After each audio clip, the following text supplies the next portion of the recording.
UGC बवाल अब तक आपने ज़रूर सुना होगा और आपके रील्स में, आपके सोशल मीडिया अकाउंट्स में कई सारी वीडियोस भी अब तक आ चुकी होंगी। देखिए, यूजीसी का जो बवाल है, सरकार एक कानून लेकर आती है, एक अमेंडमेंट लेकर आती है, एक संशोधन लेकर आती है कि जितने भी अब कॉलेजेस में, यूनिवर्सिटीज़ में जहाँ पर शैक्षणिक संस्थान है, वहाँ पर अगर SC ST या OBC के लोगों के साथ कोई भी जाति के आधार पर प्रताड़ना होती है तो वो लोग आरोप लगा सकते हैं स्वर्ण जाति पर, और स्वर्ण जाति अपने सफाई के लिए कोई भी एक्शन नहीं ले सकता है। इसको लेकर स्वर्णों ने विरोध प्रदर्शन किया, सड़कों पर उतरे, धरना प्रदर्शन किया। तो फिर सुप्रीम कोर्ट तक जब मामला पहुंचा तो सुप्रीम कोर्ट ने ऑर्डर पर स्टे लगा दिया। अब उसके बाद लगातार हर एक दिन जो है दलित समाज के लोगों का प्रोटेस्ट जारी है। प्रोटेस्ट कायदे से होता है, हमने कई सारे प्रोटेस्ट देखिए, कवर किए, लेकिन इस प्रोटेस्ट में, भीम आर्मी के प्रोटेस्ट में पत्रकारों से सबसे पहले नाम पूछा जाता है, दूसरा पत्रकारों से उसका टाइटल पूछा जाता है कि आपका गोत्र क्या है, आप किस जाति से आते हैं, आप अपना पूरा नाम बताएं, तब हम आपको इंटरव्यू देंगे। आज तक कभी हमने वैसे ग्राउंड पर फेस नहीं किया था। मेरे साथ एक महिला पत्रकार मौजूद है। बतौर पत्रकार 11 फरवरी को यहाँ पर एक प्रोटेस्ट हुआ था चंद्रशेखर रावण की पार्टी के द्वारा, और ये यूजीसी के पर जो स्टे लगा उसके विरोध में ये प्रदर्शन था। आप यहाँ पर मौजूद थी, इनका नाम मेघा है। आप जरा मुझे बताइए कि कैसे भीड़ आप पर हावी हुई और कैसे ये पूरा मामला शुरू हुआ। भीड़ इस तरीके से हावी हुई क्योंकि चंद्रशेखर रावण की जितनी भी कार्यकर्ता आए हुए थे और जो भीड़ आई थी उसमें आधे से ज़्यादा लोग पी कर आए हुए थे, और इस बात का प्रूफ भी है कि CRPF के जवान जो बाहर चेकिंग कर रहे थे उन्होंने उनकी जेब में से शराब की बोतलें तक निकाली है।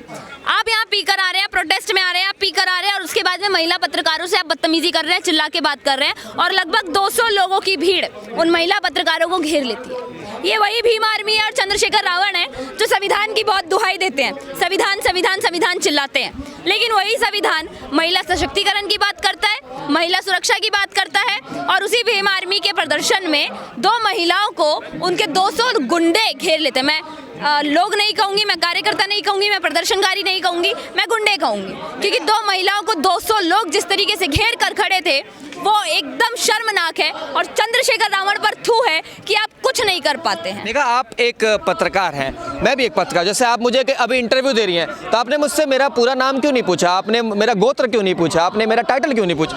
क्योंकि मेरा वो काम नहीं है ना सर, मैं सनातनी हूँ, और सबसे पहले मेरे लिए यही बड़ी चीज़ है कि मैं हिंदू हूँ, और वो काफ़ी है। आप भी हिंदू हैं, वो काफ़ी है। अब हमें जातियों में बंटने की ज़रूरत नहीं है, लेकिन अगर तुम ब्राह्मणवाद, जो ये जिहादी मानसिकता के लोग हैं, ब्राह्मणवाद मुर्दाबाद, ब्राह्मणवाद से आज़ादी, ये सब बोलेंगे, हम किसी दलित के खिलाफ नहीं बोलेंगे, हम शूद्र वैश्य के खिलाफ नहीं बोलेंगे, पर हम अपनी जाति का समर्थन हमेशा करेंगे। अगर आप कहेंगे कि ब्राह्मणों से आज़ादी चाहिए तो ब्राह्मण आज़ादी देने में सक्षम है। तो ब्राह्मणवाद कहते हैं, ब्राह्मण नहीं कहते, ब्राह्मणवाद का मतलब ही है सर, आपने पढ़ा नहीं है, JNU की दीवारों पर लिखा जाता है सर, ब्राह्मण लीव इंडिया, गो बैक। ये क्या है चल रहा है इस देश में? जिन ब्राह्मणों से ये देश है, जो ब्राह्मण सर्वोच्च है, उन ब्राह्मणों को आप इस देश से निकालने की बात करते हैं। आप होते कौन है, आप आए कहाँ से हैं?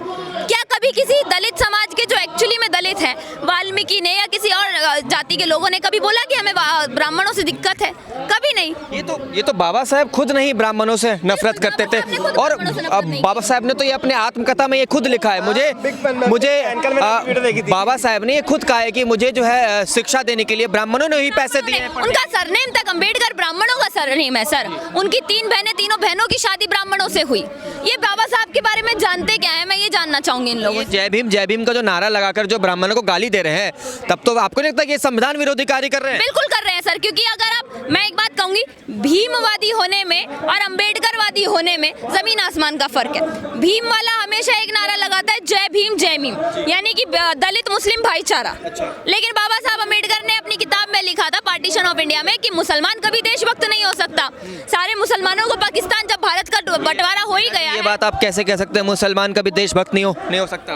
मुसलमान तो भाईचारे की दुहाई देते हैं। वो कहते हैं कि हिंदू मुस्लिम एकता, भाईचारे, हिंदुस्तान हमारा है। हिंदू मुस्लिम एकता नहीं सर, मैं एक बात कहना चाहूंगी, वो दलित मुस्लिम एकता की बात करते हैं। और वो दलित जो उनके एजेंडा में उनका साथ देते हैं, वही दलित, जैसे चंद्रशेखर रावण हो गए, पहले तो अपने दोनों ही नाम ब्राह्मणों के लेकर बैठे हैं। चंद्रशेखर आजाद वो भी ब्राह्मण, रावण वो भी ब्राह्मण, और ब्राह्मण नाम रख के ब्राह्मणों को ही गाली बकनी है। नीच व्यवहार देखिए इनका, चरित्र देखिए इन लोगों का, ब्राह्मणों का नाम रख के ब्राह्मणों सवर्णों को गाली बकनी है। हम जातिवाद में नहीं बटना चाहते, जातिवाद के सख्त खिलाफ है। हम एक ही बात कहते हैं, जातिवाद की करो विदाई, हिंदू हिंदू भाई भाई। नहीं, एक मिनट, आप हिंदू हिंदू की भाई की बात करें, शिव जी को मानती हैं आप? बिल्कुल शिव जी को मानती है। मैं जो हूँ बिहार के एक छोटे जिले से आता हूँ, बांका जिले से। उसके ठीक बगल में जो है महादेव की भूमि है, देवघर, जहाँ पर बासुकीनाथ बसते हैं। वहाँ पर दो कांवड़िए जो है शिव जी की तस्वीर लेकर जा रहे थे। वो दलित के मोहल्ले से जब गुजरे तो शिव जी के लिए उन्हें गाली दी गई। तो फिर मैं उन दलितों को हिंदू कैसे मान लूँ? तो मैंने खुद बोला ना सर, दलित हिंदू नहीं है, वो तो खुद बोलते हैं कि हम बौद्ध धर्म को मानते हैं। और बौद्ध धर्म के बारे में भी इनसे पूछ लिया जाए कि वो सनातन धर्म से कैसे आया, क्या कनेक्शन है, तो इनके अभी बोलूंगी इनको बुरा लग जाएगा सही ढंग से। वो तो खुद कहते हैं कि हम हिंदू नहीं है। लेकिन मैं एक चीज कहूंगी, नहीं तो जब ब्राह्मण हो, क्षत्रिय हो, शूद्र हो, वैश्य हो, जो अपने आप को शूद्र और वैश्य मानेगा ना, वो हिंदू है।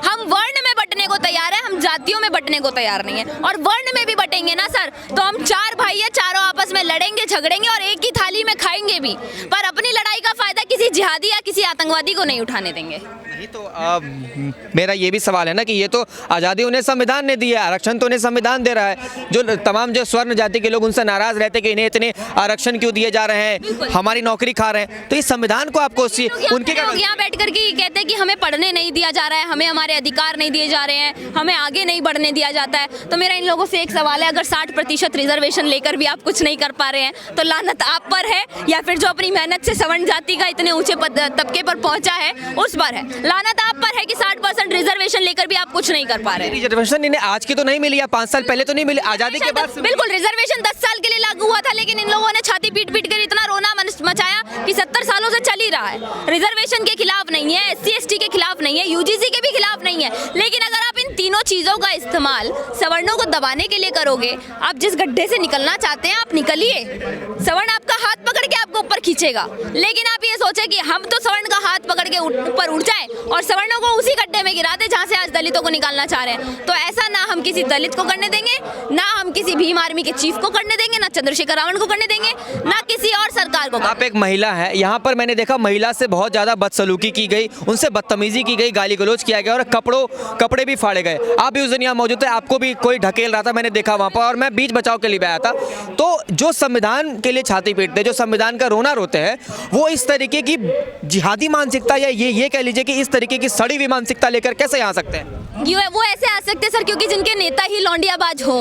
अगर मैं रोहिणी गावड़ी के बारे में पूछ लूं तो इन्हें बुरा लग जाएगा। तो जिनके नेता ही लौंडियाबाज हो वो कैसे महिला सम्मान की बात कर सकते हैं या महिला सशक्तिकरण की बात कर सकते हैं? वो हमेशा महिलाओं को दबाना ही चाहेंगे। उनके में नहीं सिखाया जाता कि ये मनुस्मृति का विरोध करते हैं, लेकिन मनुस्मृति में ही महिलाओं को जो सम्मान दिया गया है उसके बारे में नहीं जानते हैं। मनुस्मृति के पहले पन्ने में ही महिलाओं के सम्मान, यत्र नार्यस्ते पूज्यन्ते रमन्ते तत्र देवता, ये लोग ये नहीं जानते हैं ना मनुस्मृति को पढ़ा है ना संविधान को पढ़ा है। उन दोनों की दुहाई दे देकर मनुस्मृति का विरोध करेंगे, संविधान की दुहाई देंगे और उसके बाद में यहाँ आकर के गुंडागर्दी करेंगे। तो यूजीसी की आड़ में साफ साफ गुंडागर्दी हो रही है। अभी तो यूजीसी लागू भी नहीं हुआ है। गलती तो सरकार की है ना, सरकार ने फिर अपने पैरों पर कुल्हाड़ी मारा है। मैंने तो बोला तो सर, चाहे सरकार हो, चाहे भीम आर्मी के चीफ हो, चाहे कन्हैया कुमार हो, चाहे कोई भी हो, वो तुम्हें जातियों में बांटना चाहेंगे।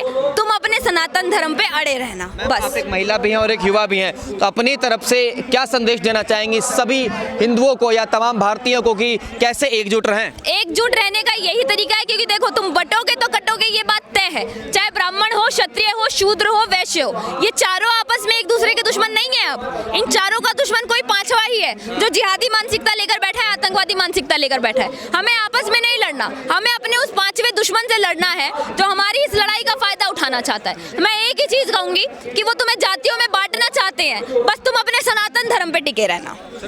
जी देखिए, ये एक महिला पत्रकार थी मेघा, ये उस दिन यहाँ पर मौजूद थी जब महिला पत्रकार के साथ बदतमीजी हुई, वीडियो वायरल हुए।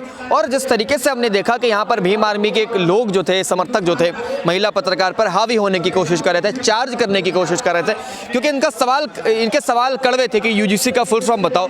जाहिर तौर पर बात यह है कि अगर आप यहाँ पर धरना प्रदर्शन के लिए आ रहे हैं, आप यहाँ पर यूजीसी कानून को जो है वापस से लागू करवाना चाह रहे हैं, तो आपको यूजीसी के बारे में जानकारी होनी चाहिए। ये सवाल तो मैंने भी किए थे, लेकिन भीड़ जो है वो जो है आक्रामक हो गई और जिस तरीके से भीड़ का जो रवैया था बहुत ज़्यादा ही बुरा था कि अपना टाइटल बताइए, अपना पूरा नाम बताइए, आपके नाम के पीछे सरनेम क्या लगा हुआ, तब हम आपको इंटरव्यू देंगे। तो अब ये मुद्दा आगे कहाँ तक चलता है और किस किस तरीके से बयानबाजी चलती है हम आप तक पहुँचाए रहेंगे। तब तक के लिए देखते रहिए खबर बाइट। जय हिंद, जय भारत।